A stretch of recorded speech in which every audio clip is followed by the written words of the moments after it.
ભાઈ, તું આ ઢોલ વગાડે છે એ શેનો બને છે? ચામડાનું. અને માણસનો દેહ?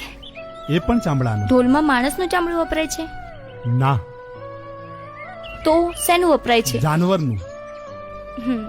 તો એ જનાવરના ચામડાથી બનતો ઢોલ તારા ઘરમાંય છે ને શિવના મંદિરમાંય. તો એમાં તો જગતને કોઈ ઊંચ નીચ નથી નડતી. જો મરી ગયેલા પશુના ચામડા પર કોઈ ઊંચ નીચ નથી કરતું ભાઈ, તો આ જીવતા માણસના ચામડા પર ઊંચ નીચ કેમ? કેમ મારા ભાઈ? વચન છે મારું કે જ્યાં સુધી હું જગતમાં યાદ રાખવામાં આવીશ ને, ત્યાં સુધી તારું નામ મારા સાથે જોડાયેલું રહેશે ને સમાજને બતાવતું રહેશે કે કર્મ મોટો હોય ને તો માણસ મોટો, બાકી જાતથી મોટો એ રિવાજ ખોટો.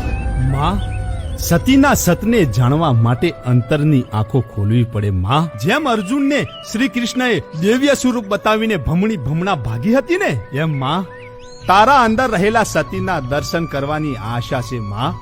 બસ એક આશા છે. Download ShareChat.